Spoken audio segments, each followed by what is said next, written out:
예. 한동훈 전 대표입니다. 한동훈 전 대표.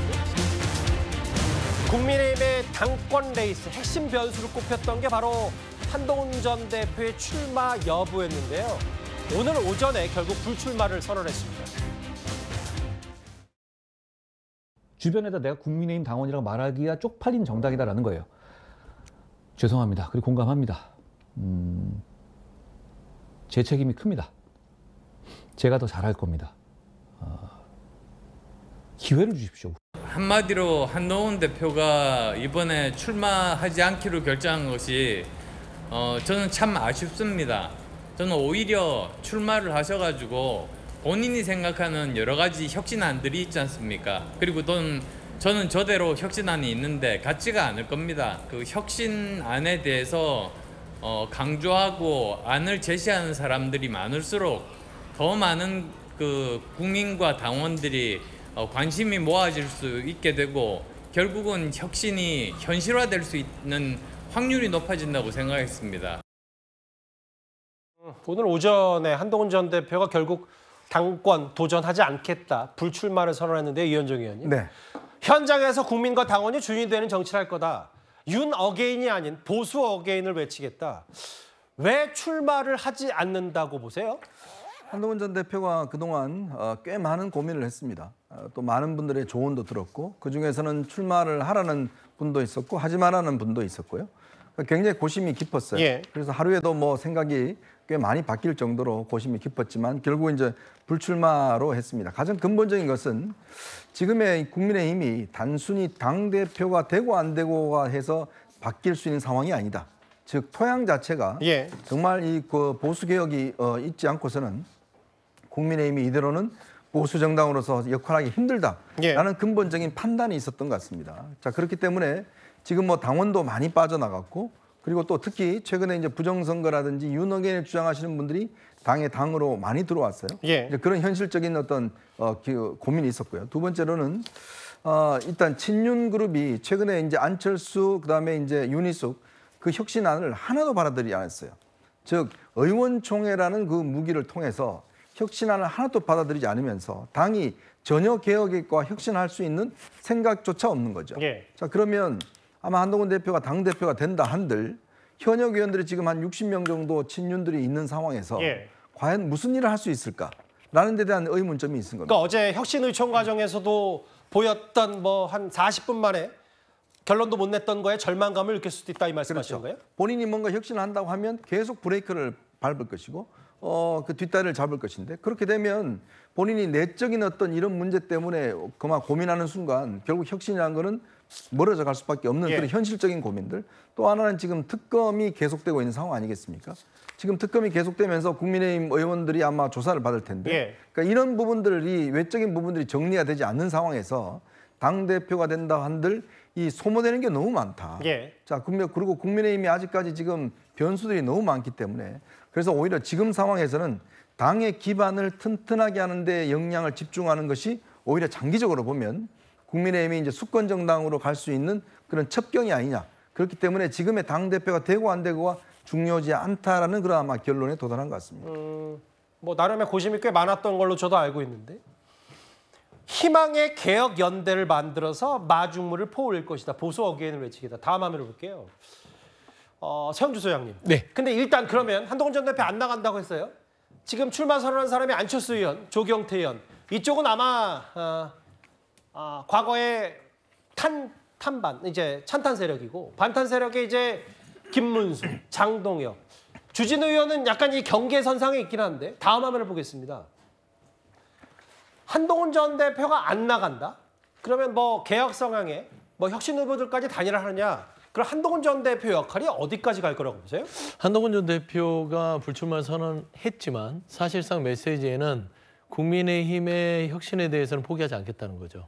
당 밖에서 싸우겠다. 예. 사실 저는 한동훈 전 대표의 불출마를 이끌어낸 사람은 전한길이라고 봅니다. 전한길 씨요? 전한길 씨가 국민의힘에 들어와서 예. 결국에는 국어하겠다는 의지를 피력했고 전한길이냐 한동훈이냐 이렇게 프레임을 던졌어요. 전한길 씨가 스스로 그랬죠? 전한길 씨가 그랬죠. 예. 그런데 그 링에 들어가서 싸운다는 게 무의미하다고 생각한 겁니다. 왜요? 예를 들면 예.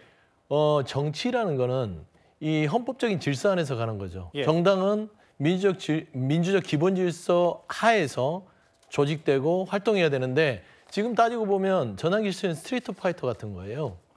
거리에서 싸웠던 사람이 들어와서 예. 공인된 링에서 싸우자는 게 아니라 사실상 스트리트 파이터가 공인된 어떤 그 시합을 하고 싶어하는 한동훈 전 대표에게 싸우자고 요청을 한 거죠. 체급이 안 맞는데라는 말씀하시는 거예요. 체급보다는 공인성이죠. 비공인된 이 싸움에서 들어와서 싸워봤자 의미가 예. 없다. 결국에는 국민의힘이 현재 전환기 씨를 말하자면 처분하지 못하고 예. 계속해서 고민하고 있는 상황에서 8월 22일이면 얼마 남지도 않았거든요. 뛰어들어봤자 본인이 정치적으로 얻을 것도 없을 뿐더러 사실상 국민의힘이 극우화되는 것을 못 막았을 때 본인이 결국에는 당 안에서 고립될 수 있는 그런 위험성들을 고려해서 불출마한 것 같거든요. 예. 사실 단일화 부분들도 조경태 의원 스스로 그 안에서 이루어져야 될 부분이지 한동훈 전 대표가 밖에서 도움 외에는 그 당 안의 단일화까지는 또 영향력을 미치지 않을 것 같아요. 사실 근데 안철수 의원이 눈에 띄네요. 단일화의 화신. 그래서 저는 화신까지요, 뭐. 뭐 예. 단일화 전문 의원이기 예. 때문에 예. 단일화 부분은 상당 부분 또 예. 현실화될 수 있을 것 같다. 그래 보입니다. 그러니까 서 소장 말씀은 한동훈 전 대표가 뭐 적극적인 역할을 할 거였으면 나갔겠지. 안 나갔다면 뭐 여기서 뭐 단일 후보를 누굴 추리고 이런 게 아니라 이들끼리 일단 개혁 성향 사람들이 뭉치니 마니는 이들끼리 결정할 수 있다. 그렇습니다. 예. 단일화의 화신이라니요. 일단 뭐 어떤 취지인지는 뭐 알겠습니다만. 근데 반면 올해 윤상현 의원도 기자회견을 자청했는데 이른바 윤어게인 행사에 대해서 본인은 송구하다면서도 한동훈 전 대표를 향해서 각을 세웠습니다.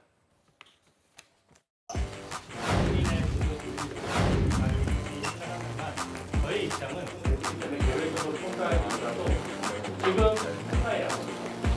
이게 국민의힘이 뭔가 야, 곧 끝? 네. 두 가지 질문 가지고 왔습니다. 내가 들어가야 돼. 전환길은 윤석열 대통령을 절연하듯 절연해야 된다. 이런 당내 기류를 알고 있습니다. 그러나 저는 절연이고 단절하는 것에 대해서 반대합니다. 지난 정부가 몰락한 게 어느 한 사람만의 책임을 돌릴 수 있습니까? 윤희숙 위원장께서 8개 카테고리로 묻지 않았습니까? 저는 그분들도 다 책임 있는 분이라고 윤희숙 위원장이 선언적으로 정해놓은 것 같아요. 8개 카테고리 안에 두 분 다 들어가 있습니다. 저는 공평하게 그분들한테 책임을 물으십시오. 정혁진 변호사님, 이거 전환길 씨 뭐 이른바 윤어게인 행사에 대해서는 사과를 했어 분명히 윤상현 의원이. 다만 이거 지난 정부의 몰락이 한 사람 책임인가라고 하면서 한동훈 전 대표, 김문수 전 장관도 이거 어쨌든 혁신안에 책임이 있으니까 이들에게도 책임을 물어야 된다고 했습니다. 제가 봤을 때 지금 국민의힘 국회의원들 이른바 지도층 입장에서 책임이 없는 사람이 누가 있겠습니까? 제가 봤을 때는요. 모두가 책임이 있어요. 뭐 50보 100보 그 차이 아니겠습니까? 그런데 중요한 거는 어떤 조직이 문제가 딱 있을 때 그 문제에 대해서 이게 누구 책임이냐 하면서 서로 싸우는 조직은요. 오래 갈 수가 없어요. 그런 조직은 거의 뭐 망조가든 조직 아닌가 그런 생각이 들고요. 되는 집안은 어떤 집안이냐 이런 문제가 생겼을 때 일단 누구 책임인지는 뒤로 해놓고 어떻게 이걸 해결할 것인가 여기에 대해서 같이 골머리를 갖다 서로 의논하고 힘을 합쳐야지 그래도 문제가 해결될까 말까인데 진짜 107석밖에 안 되는 정당이 무슨 제1야당이다라고 하면서 이게 네 책임이냐 내 책임이냐 이렇게 하는 게 이게 말이 되겠는가 저는 그런 생각이 들고요. 지금 국민의힘은 최소한 2개의 정파가 있는 것이 아니냐. 그런데 그 정파가 물과 기름처럼 이게 그냥 계속 이렇게 분리되는 거 아니겠습니까? 화학적 결합을 이루어내도 지금 막강한 190석이 넘는 범여권 대통령을 어떻게 상대할 수 있을 것인가 그것도 지금 그 생각할까 말까인데 지금 뭐 이게 네 책임이냐 내 책임이냐 그러다가 그냥 그 끓는 물에 이렇게 서서히 그 익어가는 그 개구리 같이 국민의힘은 진짜 그 가망이 없는 거 아닌가 많은 국민들이 그렇게 생각하고 있다 저는 그런 생각 듭니다. 한동훈 전 대표 그러니까 지난 대선에 뛰었던 또 김문수 전 장관까지 책임 물어달라 윤상현 의원 이런 얘기했는데 아까 화면 중에 주진 의원도 오늘 당권 도전 출사표를 던졌는데 본인도 이제 빨리 해야 되니까 윤상현 의원이 이제 좀 약간 재촉하는 모습도 화면으로 만나봤어요. 어제 국민의힘 당 지도부가 의원총회를 재차 소집하고 윤희숙 위원장까지 참석을 했지만 45분 만에 끝이 났고 혁신안은 결국 끝내 결론을 내지 못했습니다. 이런 여러 가지 국민의힘 중에 이른바 언더찐윤들을 식민지 관료 같다고 직격한 사람도 있습니다. 언더찐윤이란 말이 있잖아요. 그죠? 예. 경상도 출신 수십 명이 얼굴이 별로 안 알려져 있는데 이 사람들이 결국 국민의힘의 실세다. 근데 그분들 저도 뭐 많은 분들을 알고 있지만은 만나면은 참 모범생입니다. 관료 출신이 많거든요. 예. 그리고 출마하면 자동적으로 당선되는 데니까 네. 가만히 들여다보면은 식민지 관료 같아요. 식민지 관료. 식민지 관료 아시죠? 네. 식민지 관료는 다 우수합니다. 종주국에서 시키는 대로만 하면 되니까. 좀 심하게 말하면은 그런 사람들은 김정은 시대가 되어도 열심히 할 사람입니다. 예. 그런 사람들이 가장 문제예요. 심하게 말하면이라는 전제를 달면서도 조갑재 대표가 뭐라 그랬냐면 가만히 보면 식민지 관료 같고 김정은 시대가 돼도 열심히 할 사람이다. 그러니까 절대 변하지 않는 지금 국민의힘의 이런 전반적인 토양이 가장 큰 문제다. 이현정 의원님. 네. 한동훈 전 대표 출마 안 하고 뭐 개혁 성향 오늘 뭐 오세훈 시장도 함께 안철수 의원과 만나고 했는데 실제로 그렇게 하더라도 지금의 야당 국민의힘 분위기를 바꿀 수 없다면 이제 앞으로 대안은 어떻게 되는 겁니까? 일단 옛날에 뭐 중국에서 마오쩌둥이 이제 하방운동이라는 걸 했지 않습니까? 예. 전부 다 어떤 이 지역으로 내려가서 조직을 재건하는 뭐 그런 운동을 했었는데요. 마찬가지로 지금 국민의힘은 거의 지금 땅 자체가 토양 자체가 지금 완전히 이제 이 황폐화돼서 어떤 식물도 자랄 수 없는 그런 데가 돼버렸습니다. 자, 그런 데는 지금 누가 좋은 나무를 심어봤자 금방 죽어버릴 수밖에 없는 거거든요. 즉 지금 현재 민주당만 하더라도 당원이 지금 400만 명에 가까워요. 그런데 국민의힘은 당원 수가 점점 줄어들고 있습니다. 그리고 지난 12.3 계엄 이후에 소위 중도 보수라고 하는 분들이 당을 많이 떠나버렸어요. 예. 그러니까 그러면서 점점 더 당의 지지도도 떨어지고 있습니다. 자, 이런 상황에서 당대표가 된다 한들 그리고 이 찐윤들이 좀 전에 이야기했던 조갑재 대표가 이야기했던 찐윤들이 끝까지 본인들의 기득권을 유지하고 있으면 아무것도 되지 않는 거 아니겠습니까? 지금 대표적으로 보십시오. 혁신안, 두 사람이 된 혁신안에 대해서 하나도 지금 받아들이지 않았어요. 그 대표적 문제가 바로 이 송원석 비대위원장입니다. 예. 본인도 김천 지역구잖아요. 안 바뀝니다. 안 받아들여요. 그냥 우리끼리 가면 된다라는 생각을 갖고 있는 거거든요. 자, 이렇게 당이 지금 지지율이 폭망하고 지금 혁신이가 2번 떴는데 망했으면 뭔가 이 결단을 해야 되는데 예. 아무도 지금 책임을 지려고 하지 않습니다. 다 책임이 있다고 그래요. 윤상현 의원은 본인도 책임 안 진다고 그럽니다.